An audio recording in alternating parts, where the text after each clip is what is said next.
রাতে যদি কোনো এমার্জেন্সি সিচুয়েশন হয় তো রাতে এমার্জেন্সিতে আমরা অ্যাভেলেবল থাকবে তো অ্যান্ড হ্যাঁ, টোটালি এখানে কটা আমরা ডিপার্টমেন্টস পাচ্ছি মানে কি স্পেশালিটি পেয়ে যাচ্ছি আমরা কোশ্চেন হচ্ছে স্যার আপনারা স্বাস্থ্যসাথী যেটা সবার মেন কোশ্চেন।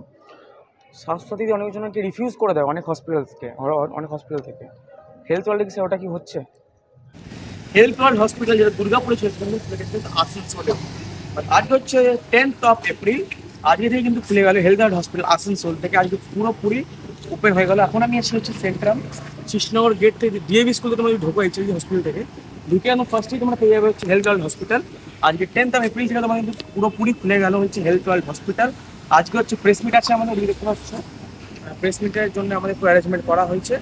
এবং এদিকে হচ্ছে এমার্জেন্সি ইউনিট, এইদিকে ট্রিটমেন্ট এখন ভর্তি নেওয়া হচ্ছে, অ্যাম্বুলেন্স সব কিছু কিন্তু স্টার্ট হয়ে গেছে। তো তোমার যদি কোনো অসুবিধা হয় তোমরা কিন্তু এখন হেলথ ওয়ার্ল্ড হসপিটাল আসানসোলেও পেয়ে যাবে। বাকি ডিটেলস চলো প্রেস মিটে গিয়ে দেখা হচ্ছে না ভাই। আমি আমাদের ধন্যবাদ আপনাদের কাছে জানাচ্ছি যে আজকের দিনে এত এত ইম্পর্ট্যান্ট সব ঘটনা চতুর্দিকে ঘটছে। একদিকে ইলেকশন আছে, তার উপরে আজকে ঈদ, তার উপরে নবরাত্রি শুরু, primary health care and at the most an incomplete secondary health care. Secondary health care भी पूरा नहीं मिलता है। Secondary health care मतलब जहाँ पे मेडिसिन, सर्जरी, गायनी ये सब होते हैं, उसको सेकेंडरी हेल्थ केयर बोला जाता है। वो भी पूरा अवेलेबल नहीं है आधा से ज़्यादा जगह पे, क्योंकि कोई कॉम्प्लिकेटेड सर्जिकल केस वो कर नहीं पाते।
আমাদের আইসিইউতে বেড ক্যাপাসিটি কত আছে? বেড ক্যাপাসিটি এখন তো দুটো আইসিইউ আছে, এখন আইসিইউ 1 খুলেছে, আইসিইউ 2 খোলা হয়েছে। তো আইসিইউ 1 এ আছে 12টা, আচ্ছা, আইসিইউ 2 তে আছে 12টা, টোটাল 24টা বেড আছে। টোটাল 24টা বেড আছে। ওকে ফ্লোর করে আছে।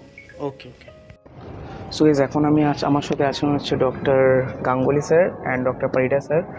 So hello, good morning sir. Morning sir.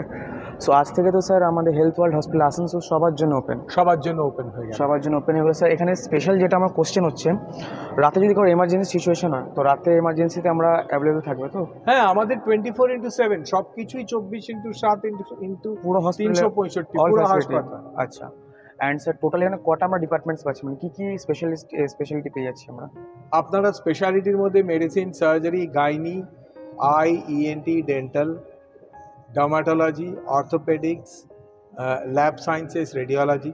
Super স্পেশালিটির মধ্যে cardiology, cardiac surgery, neurology, neurosurgery, gastroenterology and hepatology with surgical gastroenterology, urology, nephrology with dialysis, Okay. plastic surgery also, hematology, whatever you name you get there, all are available.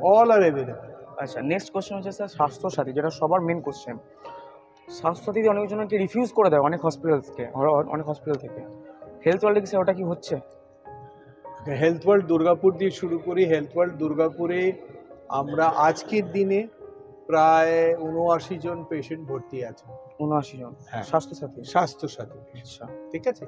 এবার একটা জিনিস বুঝতে হবে, আমাদের এই তল্লাটে পশ্চিম বর্ধমানই ধরে নিলাম, 3 থেকে 4 কোটি লোকের বসবাস। তার যদি 0.1% অ্যাডমিশন লাগে, আপনার 3 থেকে 4 হাজার বেডের দরকার। আমাদের এখানে যত প্রাইভেট এবং গভর্নমেন্ট ইনস্টিটিউশনস আছে সব মিলিয়ে 2,500-এর বেশি বেড নেই। তাই কিছু লোককে তো ফিরতে হবে। ইচ্ছাকৃতভাবে ফেরানো হয় তা নয়। 3টে কারণ। একটা হচ্ছে একটা হাসপাতালে শুধু স্বাস্থ্যসাথী নেই, আমার ইন্স্যুরেন্স কমিটমেন্ট আছে, না নিলে ইন্স্যুরেন্স ব্ল্যাকলিস্ট করবে। আমার কর্পোরেট কমিটমেন্ট আছে, এত কর্পোরেট এই তল্লাটে, কর্পোরেট কমিটমেন্ট যদি আমরা না রাখি কর্পোরেট ব্ল্যাকলিস্ট করবে। আমাদের ক্যাশ পেশেন্টস রয়েছে, পুলিশ রয়েছে, ওয়েস্ট বেঙ্গল হেলথ সার্ভিস আছে, আমি তো কাউকে ফেরাতে পারছি না, তেমনি ওদেরও ফেরাতে পারছি না। তো সেহেতু ব্যালেন্স করতে গিয়ে হয় কি কিছু কিছু সময় পেশেন্টকে আমাদের না বলতে হয়।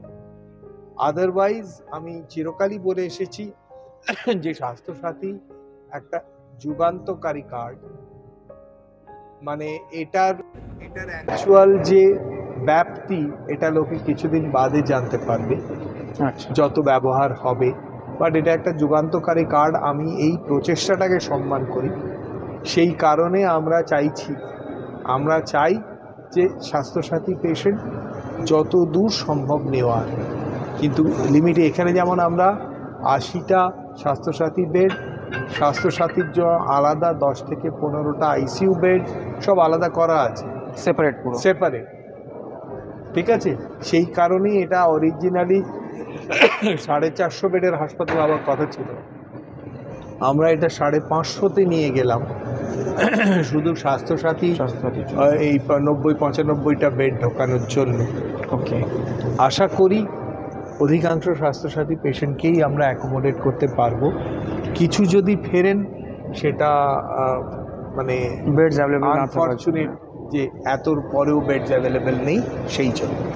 অ্যান্ড আইসিইউ কী কী ফ্যাসিলিটিস আছে? আমাদের 175টা আইসিইউ বেডস আছে। 175?